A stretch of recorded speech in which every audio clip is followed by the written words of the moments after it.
Jour, macaron, petit gâteau, croissant, toilette, écharpe, rouge, maillot, buffet, bonnet, soutien, lingerie, maquillage, abatture, bâton, casserole. en français. votre goûter parfumé à la langue française. Salut tout le monde, comment allez-vous? Je suis Adrien Louise, c'est un plaisir d'être ici avec vous. Et aujourd'hui, je suis très, très bien accompagné. J'ai à côté de moi Fleury Johnson. Comment ça va, Fleury? Ça va bien, tu vois comment tu vas, André? Voilà, je vais très, très bien. Aujourd'hui, encore mieux avec ta présence. Voilà, déjà, merci beaucoup d'avoir accepté notre invitation. Moi qui remercie l'invitation, un grand honneur, un grand plaisir d'être ici. Ah, voilà, je pense que oui, on va passer de bons moments ensemble. Et bon, normalement, Fleury, on commence avec toute une première question que c'est Fleury, qui es-tu à la queue de la boulangerie? Et je suis Fleury Johnson, je suis togolais d'origine et je suis né au Togo à Lomé. J'ai 29 ans. Aujourd'hui, j'habite à Rio de Janeiro. Ça fait déjà 11 ans. Je suis venu ici pour étudier et je suis médecin. J'ai fait la faculté de médecine à l'UFRJ et l'Université fédérale de Rio de Janeiro. Et après ma faculté de médecine, j'ai travaillé un an et après j'ai fait la spécialisation en médecine interne, qui est clinical médica. Après la médecine interne, maintenant je suis en train de me spécialiser en cardiologie. Et en plus de tout, je fais aussi un travail sur mes réseaux sociaux sur et santé de la population noire et antiracisme et en santé, et aussi un travail de conscientisation et de donner, et comment dirais-je, donner cette position de auteur de la santé au patient, pour que le patient puisse savoir de sa maladie, pour que le patient puisse comprendre ce qu'il a et pour que le patient puisse vraiment décider sur sa maladie et sur son traitement. Donc, c'est un travail en vérité que je fais depuis mes 12 ans. Je suis éducateur en santé depuis mes 12 ans au Togo. Je travaille avec le VIH et les infections sexuellement transmissibles. Et donc, après tout, quand je suis venu aussi au Brésil, après avoir fait la faculté de médecine, je me suis dit, bon, il faut qu'aujourd'hui, je fasse ce travail en, en utilisant les nouveaux moyens que nous avons. Donc, les nouveaux moyens que nous avons sont les réseaux sociaux. Donc, à partir des réseaux sociaux, j'arrive à faire ce travail. Ah, incroyable, hein? Très beau déjà. Et récemment, il y a eu des images qui ont bouleversé un peu les réseaux au niveau de la médecine, que c'était les premières images des livres d'anatomie avec des gens avec la peau noire, hein. Je pense que tu as... Peut-être que j'ai vu ça sur tes réseaux, je ne sais pas. Probablement, hein. Oui. Et quand j'ai vu ça, je me suis dit, ah, c'est vrai, hein, j'ai jamais vu dans les livres de biologie, dans les livres à l'école et tout, et jamais, jamais il y a eu des corps noirs, hein. Malheureusement, les corps noirs sont utilisés pour étudier et les corps noirs sont utilisés pour penser. Genre, les corps noirs sont utilisés pour que pour que les professionnels de la santé étudient, mais les corps noirs ne sont pas valorisés, genre, dans le sens où dans le sens où on rencontre les corps noirs dans les livres. Donc, c'est toujours les corps blancs. Quand je suis entré à la faculté de médecine, on fait les cours d'anatomie au premier semestre. Donc, c'était vraiment bizarre de voir autant de corps noirs morts avec lesquels on étudiait. Vraiment, ça nous servait d'étude, mais je trouvais ça vraiment bizarre qu'il n'y avait que des corps noirs. Oui, il n'y avait que des corps noirs pour ces études. Il y avait un corps blanc mais le corps blanc, c'était d'un professeur et qui a donné son corps. Donc, le reste des corps, c'était tous des corps noirs. Et nous savons que en majeure partie, les corps noirs qui sont utilisés pour les études, ce sont des corps qui, et malheureusement, les familles de ces personnes n'ont pas, et comment dit-on, les familles de ces personnes n'acceptent pas, ne sont pas retrouvées, pardon.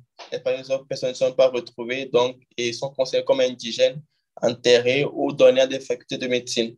Et à partir de ça, les étudiants étudient. Wow, j'imaginais pas.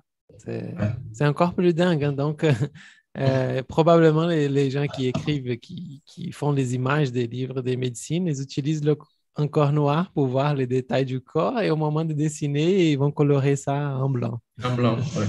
Un peu comme ils ont fait avec Jésus, quoi. Je sais pas. C'est ça. C'est ça, c'est ça. Parce que vraiment, c'est vraiment étonnant. Tu ne vois que des noirs. Tu te dis, ben, pourquoi autant de noirs ici?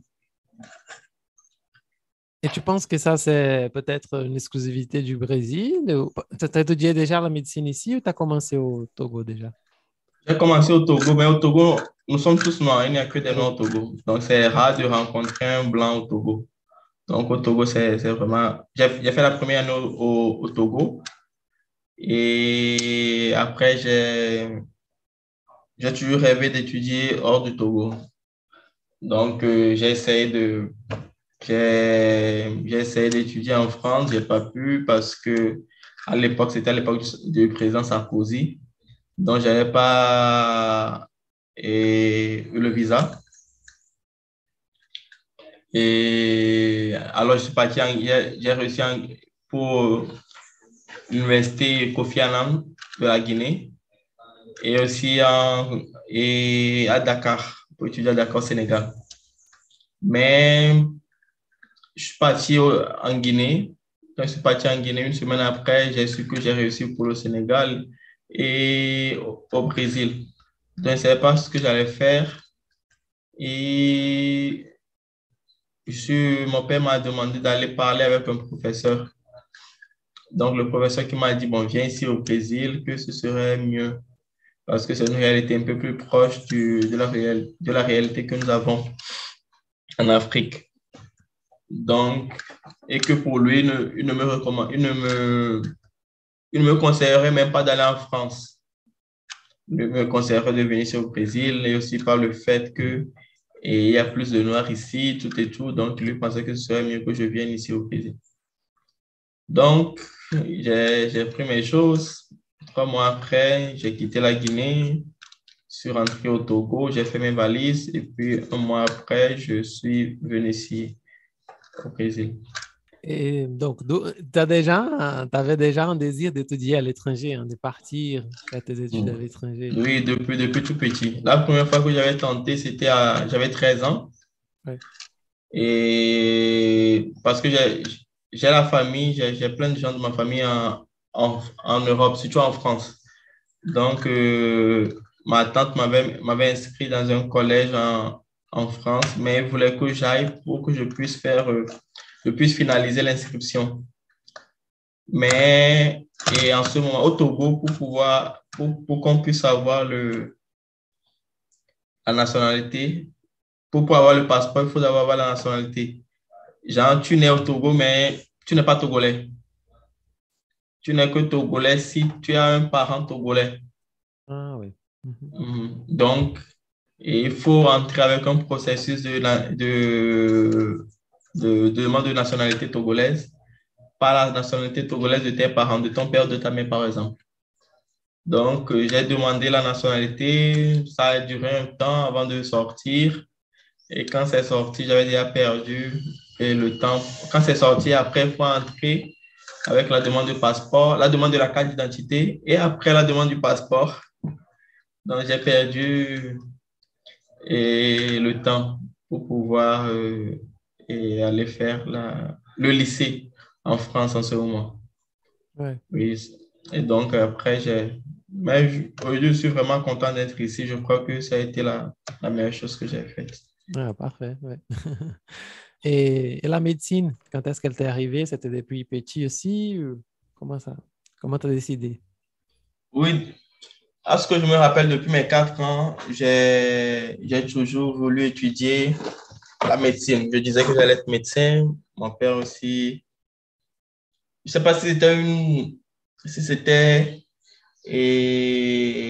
une décision qui était à moi ou à mon père, parce que je me rappelle, je disais que j'allais être médecin. Lui aussi disait que oui, que c'était ça, que c'était bon. Donc, je crois que c'était un mélange de désirs, en fait. Donc, lui et moi, en fait, je disais qu'à 9 ans, on m'a mis dans une école d'art, de dessin d'art, et pour peindre les tableaux, tout et tout. Donc, et au même moment, je suis parti dans la maison d'une tante à moi qui était mariée avec un artiste plastique, un artiste plasticien. Donc, j'ai vu sa routine. Il se réveille le matin, il peint et il sort de la maison pour se promener, il revient, il mange, il dessine encore un peu, il peint encore un peu. Je me suis dit, bon, ça, c'est une belle vie. Et le gars, il avait une Mercedes, il a une Mercedes aujourd'hui aussi, une Mercedes, une BMW. Je me suis dit, ça, c'est une belle vie, ça, c'est la vie que je veux. Parce que Tout le monde, nous tous. il se réveille, il commence par travailler à 9h. Et à midi, 11h30, il a déjà fini. Et puis à 15h, il revient travailler jusqu'à 17h. Ça, c'est une belle vie. Et j'ai dit à mes parents que je voulais être artiste peintre. Ils ont dit, mais tu es malade. mais tu es malade. C'est pas possible parce que... Et d'où sors-tu ça, d'être artiste peintre? Parce que ils disent que c'est pas aussi évident, c'est pas aussi facile d'être artiste peintre parce que c'est une profession vraiment difficile. Il faut avoir plus de chance que de talent. Que tu n'as juste pas besoin d'être talentueux, il faut avoir beaucoup de chance. Parce que il y a plein de talents, mais qui n'arrivent pas à se concrétiser, le travail. Et que c'était plus facile d'être médecin que d'être artiste peintre. Oui. Et que pour être médecin, il faut juste étudier. Que tu as juste besoin d'étudier, c'est fini. Que tu n'as pas besoin de faire plus que ça. Mais pour être artiste, il faut étudier, il faut avoir le talent, il faut avoir la chance, il faut être au bon moment et au bon moment. Au bon endroit, au bon moment. Là, je me suis dit, bon. Et c'est vrai. Donc, ils disent, bon, pourquoi tu ne fais pas alors l'architecture? Genre que tu aimes dessiner, donc tu peux utiliser autant l'architecture et un travail que ils se disent que c'est un travail un peu plus sûr. Après, j'ai vu, je me suis dit, bon, je vais être médecin, même c'est plus facile. Donc, Oui. c'est ça. Ah, c'est drôle hein, de dire ça, ouais. Parce qu'ici au Brésil, la médecine, c'est considéré un des cours des plus difficiles accès. C'est pas, hein, ça se passe au Togo, hein, Au Togo aussi. Au Togo aussi, oui. Donc, c'est drôle même de dire ça. Mais en fait, c'est ça. Hein, je pense que ton papa, il avait raison quand même parce que c'est comme il a dit, hein, ta queue étudiée, tu dépends plus de toi-même hein, que le domaine artistique, c'est tout un marché hein, que tu dois Oui. convaincre, avoir quelqu'un qui va dire, ah oui, ça c'est de l'art. Hein. Oui, c'est ça. Et ça, c'est vraiment de là. Ça, il faut vraiment quelqu'un qui va acheter au bon moment et va te faire. Ouais. Voilà. Et quels ont été les défis que tu as trouvés dans ces schémas pour commencer à faire la médecine et en fait pour terminer le cours de médecine aussi? Et un grand défi, au début, c'était la langue. C'est vraiment la langue parce que, genre, quand on vient, je suis venu en 2011, quand on vient, premièrement, il faut qu'on étudie le portugais. Donc, on étudie le portugais, on sort du cours du portugais, on pense qu'on parle déjà très bien le portugais, qu'on comprend le portugais, qu'on est crack en portugais. Mais quand tu entres en faculté, vraiment le professeur ne sait pas si tu es étranger ou pas.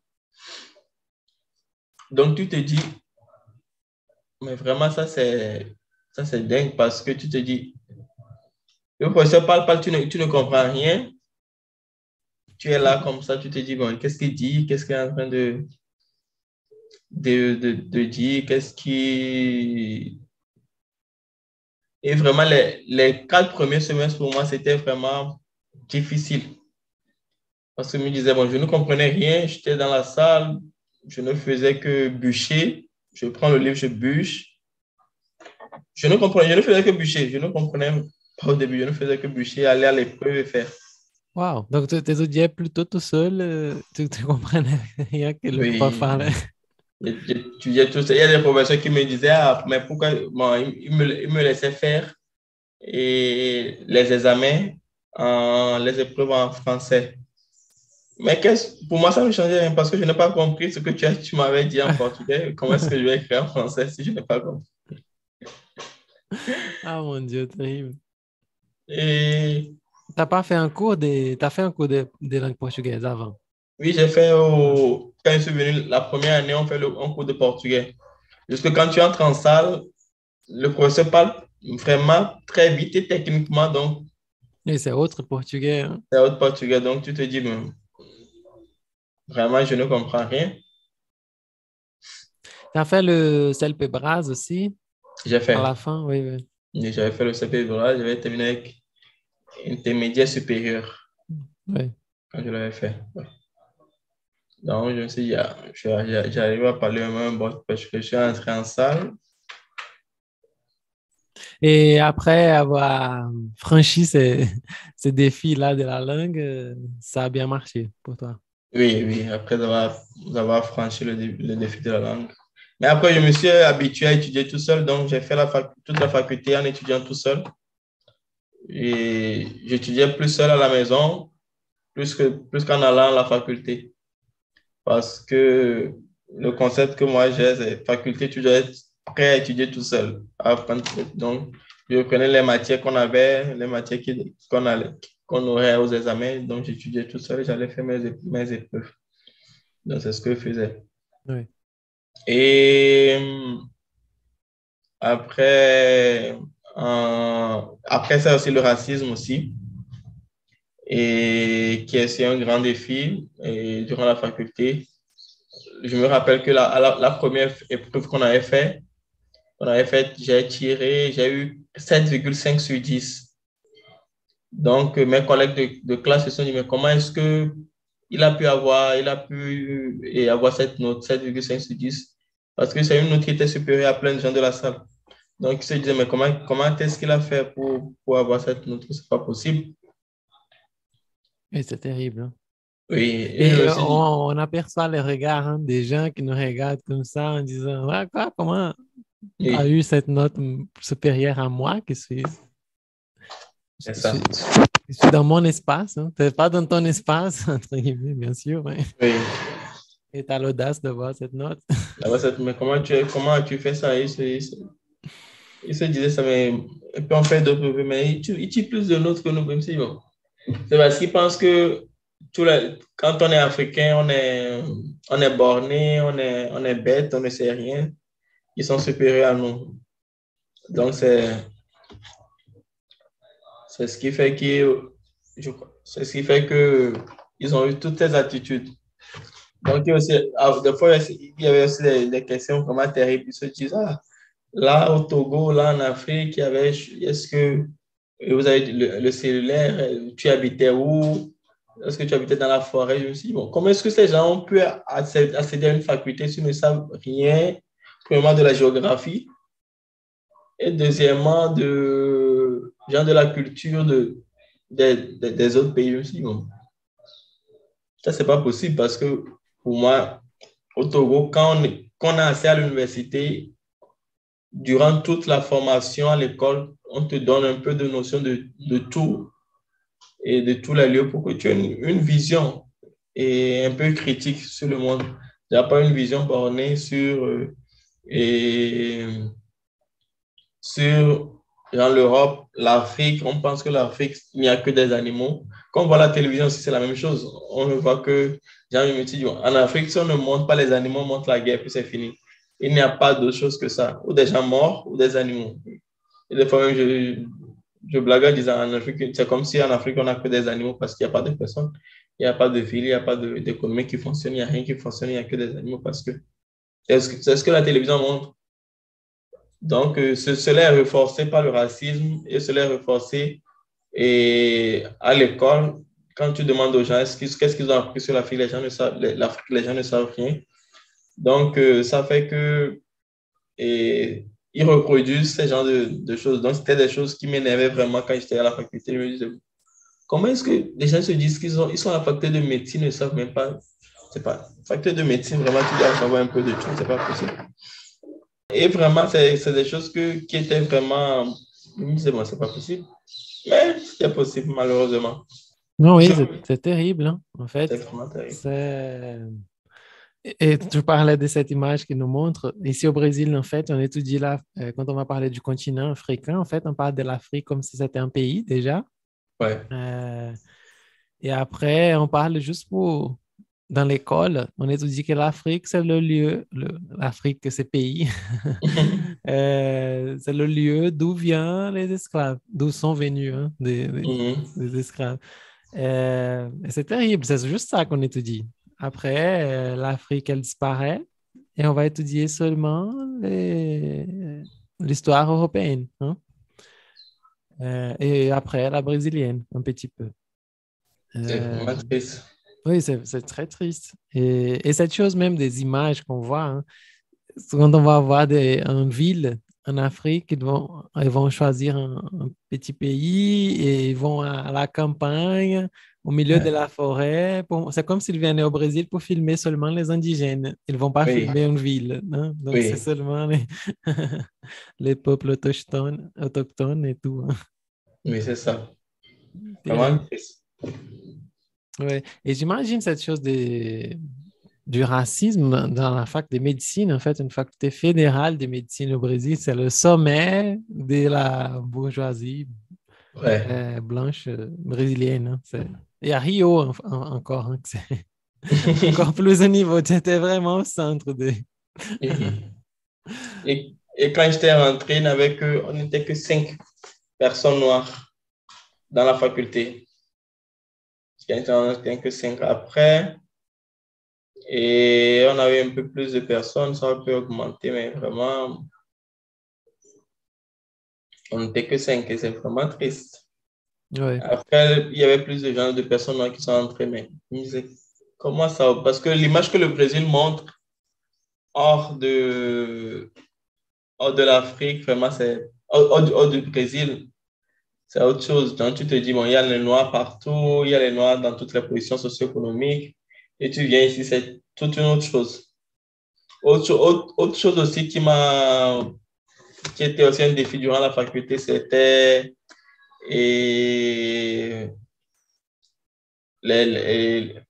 mes économies dans les finances, parce que vraiment, c'était vraiment difficile. On gagnait une bourse de 622 réals. Avec ça, on se démerdait, on faisait tout. Une bourse de combien? 622 réals. 100? 600. Ah oui, 600. Je pensais que c'était 100. Qu'est-ce que tu fais avec 100? 600, c'est déjà peu, mais 100, c'est bizarre. 622 réals. Avec ça, on payait le loyer, on faisait tout, on mangeait. Des fois, les parents aidaient aussi avec quelque chose. Il fallait donner. Je donnais des fois des cours de français. Je donnais des cours de français des fois pour pouvoir essayer d'aider un peu. C'était vraiment un défi. Mais... Oui, il fallait chercher des petits jobs comme ça. Hein, parce que... ouais. Et au moment, on ne pouvait pas travailler parce que si tu travaillais, tu pouvais perdre ta place à l'université. Parce que dans le contrat avec lequel on est venu, on nous disait que bon, on ne pouvait pas travailler parce que on ne pouvait pas travailler parce que on ne devait que se dédier aux études. Mais c'était vraiment difficile. Et quand on savait que tu ne pouvais pas avoir la carte de travail, parce qu'avec notre visa, on ne pouvait pas avoir la carte de travail. Maintenant, on a droit à ça. Mais c'était vraiment difficile parce que, oh, Non, c'est dingue. Qu'est-ce qu'on fait avec 600 reais à Rio? Je oui, pense que c'est... Comment tu payais le loyer, en fait? et tu payes le loyer, C'est fini, hein? tu ne faisais que prier. Ouais. Et cette chose dont tu as parlé, que c'est cette image du Brésil, où c'est un pays où le racisme n'existe pas, on a déjà tout résolu, tous nos problèmes euh, sociaux en relation à ça, il y a des Noirs partout et tout. C'est vraiment choquant quand j'ai découvert qu'il y avait cette image. Parce qu'ici, on sait que ça n'existe pas, mais quand j'ai découvert qu'il y avait cette image, quand Bolsonaro a gagné les élections, qui est un ami français, il m'a envoyé un message, et je l'ai connu quand j'ai fait mes études. Il m'a envoyé un message en disant, qu'est-ce qui se passe? Hier, le Brésil était un pays progressiste, qui a avec tous les droits des femmes, des Noirs et tout. Et aujourd'hui, vous avez élu Bolsonaro. Et je dis, quoi? De quel Brésil tu parles là? Je ne connais pas ce Brésil-là. C'était vraiment, on rigole, mais c'est dingue cette image. Malheureusement. Ouais. Euh, et tu as déjà commencé à parler de ces impressions que tu as déjà reçues à la fac à propos de l'Afrique. Et en fait, je t'ai connu la première fois sur TikTok, hein, où tu as fait une vidéo justement parlant de ça. Tu mettais plusieurs phrases. Je pense que ce sont des phrases que tu as entendues quand tu étais à la fac même. Et après, tu réfutais toutes ces affirmations à propos de l'Afrique, hein, toutes ces questions un peu bizarres, hein, en mettant l'Afrique comme un continent, comme tu as dit, où il n'y a que des forêts, des animaux et tout. Euh, et en fait, tu refusais tout ça et à la fin, tu laissais un message en disant que c'était important de multiplier des récits plus sains sur l'Afrique, hein, sur les Africains. Et donc, cette idée, ce qui t'a poussé à faire cette vidéo et à commencer à faire ce travail sur les réseaux, ça a été justement cet impact qui t'a causé là à la fac, les impressions des Brésiliens sur l'Afrique. Ouais, ouais. C'est vraiment ça. Parce que je me suis dit, comment est-ce qu'on peut être... et parce que c'est pas quelque chose que seulement moi je passe. Il y a il y a d'autres Africains aussi qui sont venus étudier ici. Il y a d'autres Africains qui sont venus dans d'autres contextes aussi qui passent par la même chose. Donc, je me suis dit, bon, il faut que j'essaye, je fasse un travail comme ça pour conscientiser sur ce qui est réellement l'Afrique et que l'Afrique est plus que ce qui apparaît à la télévision.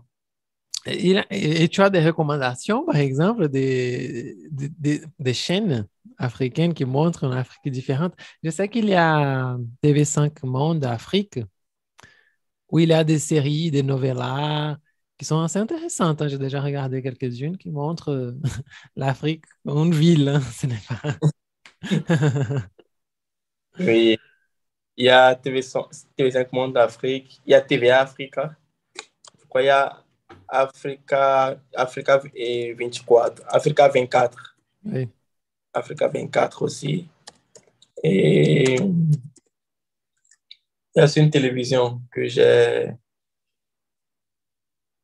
Mais sur les gens et les satellites, il y a aussi d'autres télévisions africaines comme TVT, qui est la télévision togolaise qui montre, par exemple, sur le Togo, ORTB, qui est la télévision, et ORTB, qui est la télévision béninoise. Il y a la télévision sénégalaise aussi. Il y a plein de télévisions aussi qui montrent ça. La télévision camerounaise aussi, avec ça aussi, on peut voir, par exemple, les images sur notre Afrique. Et je crois que c'est ça. Et aussi chercher aussi des films africains et des séries africaines. Genre, il y a Nollywood, par exemple, qui nous montre plein de films nigérians. Donc, on voit une autre Afrique avec avec une autre vision, genre basée aussi un peu basée aussi sur la culture, genre du Nigeria, mais aussi on voit un peu la ville, on voit des gens qui vivent, qui travaillent, dans des choses comme ça. Oui, des gens avec des voitures, des smartphones, enfin, de la vie réelle, quoi. Terrible, hein? Oui. Donc voilà, peut-être que une solution pour nous, c'est échapper de cette télé, ces médias européennes, hollywoodiennes, peut-être, hein, et même brésiliennes, parfois. Exact. Bon, une autre chose que j'étais accompagné sur tes réseaux, c'est tu fais pas mal de posts en parlant des sports. Je vois que souvent tu montres que tu fais du sport, tu te lèves tôt pour courir, faire de la gym, des choses comme ça. Et maintenant, tu as commencé une spécialisation, on dit en français, on peut dire spécialisation en cardiologie. Oui. Et il a une relation, cet amour du sport à la cardiologie. Tu as peur d'avoir des crises, faire des crises cardiaques? Bon, non, il n'y a pas de relation directe. En vérité, j'ai toujours aimé le sport et j'ai fait du karaté, j'ai fait de la vitesse 100 mètres. Et donc, j'ai toujours aimé le sport. Je jouais au foot, et même moi, je faisais la natation, je jouais au tennis. Donc, j'ai toujours aimé le sport. Ça n'a jamais eu une relation directe, en vérité, avec la médecine. Et j'aimais faire le sport parce que j'aimais. Et quand j'étais petit, j'aimais faire le sport, mais je ne savais pas que ça avait une relation directe avec la santé. J'aimais faire parce que, et je pensais que je devais faire parce que, et juste parce que j'aimais. La cardiologie, en vérité, quand j'étais entré à la faculté, j'avais déjà pensé faire la cardiologie, mais après, je me suis dit, bon, c'est vraiment difficile, surtout les électrocardiogrammes, donc je ne ferai pas, j'ai pensé à autre chose. Et c'est quand j'étais rentré au Togo en 2020 que je me suis dit, j'ai pris l'électrocardiogramme de mon père, le CG de mon père, l'électrocardiogramme de mon père, et j'ai vu que il avait déjà une insuffisance cardiaque, il avait déjà eu un infarctus que lui-même ne savait pas parce qu'il était diabétique. Donc, il avait déjà eu une insuffisance cardiaque. Donc, je me suis dit, ben, dingue, il faut que je fasse la cardiologie pour pouvoir, pour pouvoir le traiter. Mais je me suis dit, pour pouvoir comprendre aussi un peu plus ce qu'il a. Mais je me suis dit, bon, j'ai un oncle qui est cardiologue, mais je me suis dit, bon, il faut que moi-même, moi, je fasse ça pour pouvoir aussi le suivre de près. Et un jour, avant que je ne commence la spécialité en cardiologie, il est mort. Wow. Donc, la première semaine, j'étais vraiment démotivé. J'ai réussi à trois hôpitaux différents. J'ai encore réussi à l'UFRJ. J'ai réussi à Quintador de la Régidor et aussi à GAFA, qui est l'hôpital des forces aériennes. Mais j'étais vraiment, genre, beaucoup démotivé. Je me disais, bon, ça a perdu un peu de sens et le pourquoi j'ai voulu faire la cardiologie. Mais bon, après, je me suis dit, bon, on a besoin on a besoin de continuer parce que il y a d'autres personnes à qui je ferai la différence en soyant cardiologue, où je pourrais aider pour que leurs parents puissent vivre et puissent profiter de bons moments avec eux. Donc, c'est ce que je me suis dit. Je me suis dit que bon, ce serait ce que mon père aurait voulu s'il était vivant, et ce serait ce qu'il me dirait et de faire. Donc, je crois que et, je crois qu'il est fier vraiment il serait fier vraiment de moi, de ce que je suis, ce que je pense faire comme parce qu'il dit tout ce qu'on doit faire, il faut qu'on ait on ait un but. Genre, un but, mon père aime beaucoup des buts qui a des impacts sociaux. Donc, je crois que et il serait fier là où il est. Et donc, c'est ce qui m'a donné la motivation de continuer. Wow. C'est même ému là. C'est très belle histoire. Euh, oui, je pense que vraiment, tu feras la différence hein, pour ton papa et pour des fils aussi hein, qui auront leur papa sauvé quoi, pour toi.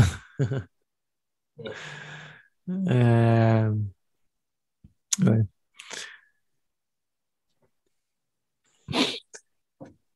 On recommence. Bon, je pense qu'on peut, je sais pas, j'ai envie de, como on dit en portugais, de te abraçar en ce moment. Euh, et voilà, j'espère aussi ton papa, c'est sûr qu'il est dans un lieu mieux, hein, très bon. Yes. Voilà. Et sinon, je sais pas comment continuer. Euh, bon, en parlant de la médecine déjà, ici au Brésil, la médecine, elle est très liée aux médicaments. Bon, c'est ma vision en tant que patient, hein, de médecin, que parfois, il y a des médecins qui me regardent même pas dans mes yeux et ils vont me proposer ils vont m'ordonner des antibiotiques, anti-inflammatoires, etc. Euh, Est-ce que tu as eu ces mêmes impressions en étant derrière les rideaux, en étant étudiant de médecine? Il y a une certaine pression dans ce point de vue des médicaments. Il y a cette éducation des médecins. Il faut offrir des médicaments toujours. Comment ça fonctionne? C'est un choix personnel de chaque professionnel. Comment tu vois ces travaux-là de médecin? Et je crois que la faculté de médecine te conditionne et te directionne vers et ce et la faculté de médecine te conditionne et te directionne directement vers ça, genre vers le fait que tu travailleras genre une vision un peu limitée sur le patient. Ça ne donne pas une vision et complète sur le patient, là où il vit, qu'est-ce qu'il fait de la vie. C'est vrai que c'est des choses qu'on demande, qu'on nous enseigne à demander au début de la faculté. Mais après, avec le temps, c'est quelque chose qui se perd. Donc, je crois que l'humanité en médecine et une médecine un peu plus humaine se perd au long de tout le parcours. Donc, en se perdant ainsi au long de tout le parcours, c'est ce qu'on voit que c'est ce qui donne comme conséquence, comme conséquence du fait que le médecin ne touche même pas le patient, le médecin ne voit même pas le patient qui est devant lui, le médecin plus, genre, il écoute les symptômes, il écrit, genre, il écoute les trois premiers symptômes et écrit ciao, au revoir, genre j'ai fini avec toi et que la prochaine personne entre. Donc, ce qui fait aussi que les personnes arrivent plus, la personne ne s'approche pas des centres de santé pour pouvoir se consulter. Les personnes n'aient pas de relation proche avec le médecin, n'arrivent pas à avoir une relation de confiance avec le médecin. Donc, parce que c'est une vision vraiment limitée sur l'être humain. Et c'est bizarre parce que vraiment, ça devait être le contraire. Et ça devait être vraiment le contraire parce que on travaille avec des vies. Malheureusement, tout est mécanisé. C'est comme si on travaille avec des machines. Donc, tu vois, je crois que c'est aussi c'est toute une formation qui conditionne les médecins comme ça. Et malheureusement, il y a peu de gens qui font le contraire de ça. Oui. Et c'est exactement ça. Hein. Moi-même, quand je dois aller au médecin, j'ai la paresse, j'ai la flemme. Je dis, ah non, je dois chercher un médecin pour aller, je ne sais pas comment ça va passer.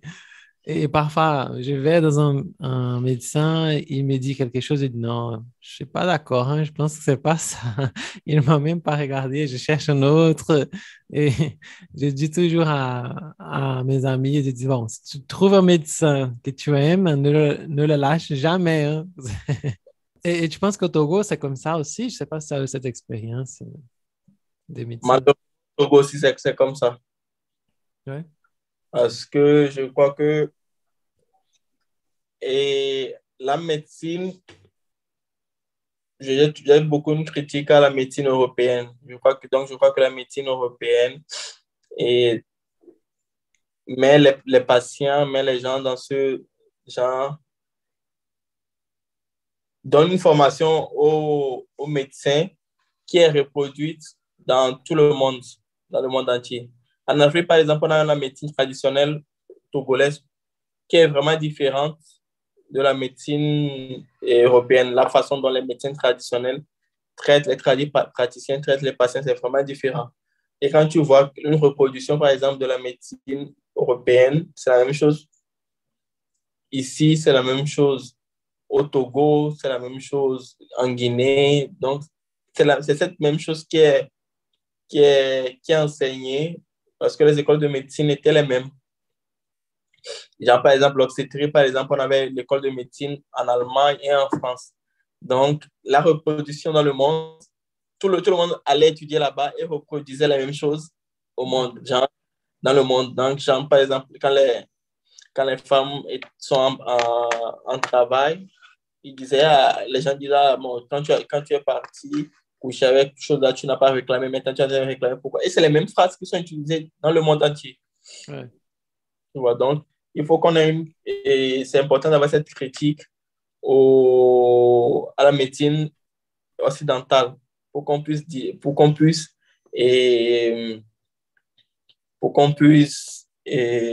changer ce genre de choses.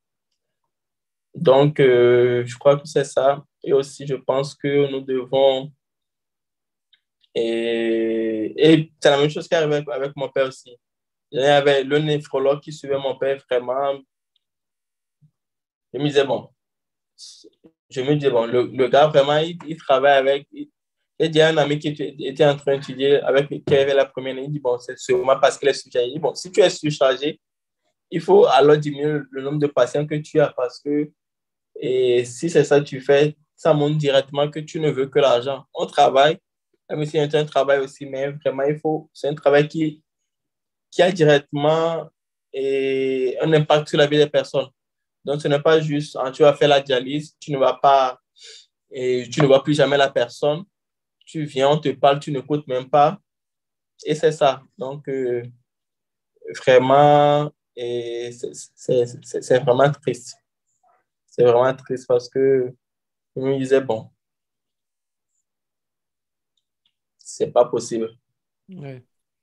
Oui, je pense que ce point-là que tu as touché, c'est très, très important de réduire le nombre de patients. Tu n'as pas le temps à te dire, je ne peux pas passer 1 heure avec un patient. Et tu ne peux pas parce que tu as pris 20 personnes dans une journée. Hein. Donc, prends 10 personnes, 6 personnes dans une journée. Hein. Comme ça, tu... Le gars, il est arrivé à la clinique de dialyse et Jean ne parlait pas avec les patients. Il n'entrait que dans la salle, il sortait, et puis il s'en va. Genre, les patients essaient de parler avec lui, il n'écoutait même pas. Il marche, il s'en va. Genre, tu te dis, mais vraiment, quel est ce travail que tu fais? Oui. Non, c'est bizarre. Hein. Si tu veux faire ce travail, soit il y a une partie de radiologie, hein, donc tu vas travailler juste avec les images. Et voilà, on fait ça. C'est dingue. Hein? Et ça nous énerve même, hein, parce qu'on se sent pas important même. Hein? On se dit, putain, important et c'est ça, c'est un service. Hein? Et je sais pas, c'est bizarre parce qu'il y a cette idée que le médecin, il se sent supérieur même, hein? Il ne se sent pas comme quelqu'un qui te rend un service. Hein? Donc, c'est dire, putain, tu me rends un service et tu fais un service de merde. Donc, c'est bizarre. Hein? Si ce n'était pas un médecin, je pense que ça n'avait pas toute cette gloire d'être médecin et tout. Je pense que la relation est différente. On n'accepte pas ça d'un maçon, d'un menuisier. On n'accepte pas ce type de choses, hein. D'un service mal fait même, hein, on peut dire. Mais quand c'est un médecin, parfois, on accepte. C'est ça, c'est vrai. C'est Parce que terrible. ça a toujours été montré comme si c'était une profession vraiment, genre, genre, c'est une profession, ça a été une fausse image que c'est une profession supérieure. Donc, cela fait que le médecin maintient ce statut de genre, je suis supérieur à tout. C'est ça. Oui. Et donc, pour essayer de penser à comment on peut dire, d'autres approches, euh, comment tu fais? Tu cherches des médecines d'autres pays? Je pense j'ai déjà entendu parler que les médecins cubains, ils ont une approche différente. Je ne sais pas. Comment toi-même tu fais pour essayer de casser avec ce cercle vicieux-là? Je, je travaille toujours avec la médecine occidentale, mais mais une vision plus humaine, une vision et en rompant avec tous ces faits que nous tous qui avons étudié la médecine occidentale et on nous a enseigné. Donc, je travaille toujours avec ça parce que je ne dirais pas que je fais une médecine qui est différente, mais j'ai totalement une autre vision sur le patient. Un patient doit être écouté, un patient doit être vraiment bien examiné, un patient doit être touché. Nous devons vraiment faire en sorte que le patient puisse sortir de la consultation sans aucun doute. Et s'il y a un doute, lui laisser une porte ouverte pour qu'il puisse dire ah, je peux consulter mon médecin quand je veux. Donc, c'est ce que je fais. Des fois, les gens pensent que je suis en train de faire genre, une médecine. Il y a des patients qui arrivent au cabinet et me disent ah, et j'ai arrêté d'utiliser tous mes médicaments.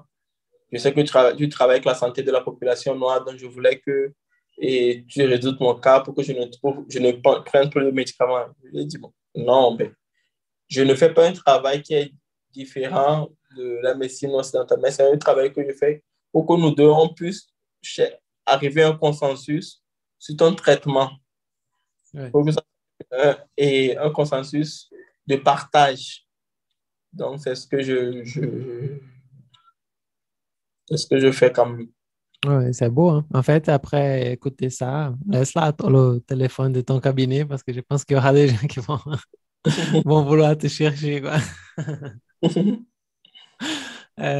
Bon, et je vais profiter de l'occasion d'être devant un futur cardiologue, hein, et j'aimerais savoir une chose dont je suis sûr que tout le monde qui nous écoute ont envie de savoir, hein.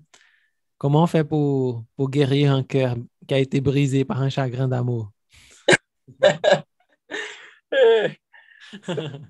Syndrome du cœur détruit. C'est le temps. Le temps, oui. Il Il n'y a pas de médicaments. n'y a pas de médicament. Le meilleur remède, c'est le temps. Oui. Il faut oublier la crémose, comme on dit au Brésil. C'est ça. Temps, seulement le temps pour faire oublier la dulcinée. Oui, voilà. C'est bon. Fleury, est-ce qu'il y a une question que tu penses c'est important ou quelque chose que tu penses que c'est important de dire et que je ne t'ai pas posé? Je pense que non. C'était vraiment bon aussi pour me distraire un peu parce que malheureusement, c'est un jour vraiment difficile, mais c'était bon pour me distraire un peu, pour rire un peu, pour essayer d'oublier un peu. Oui. C'est ça.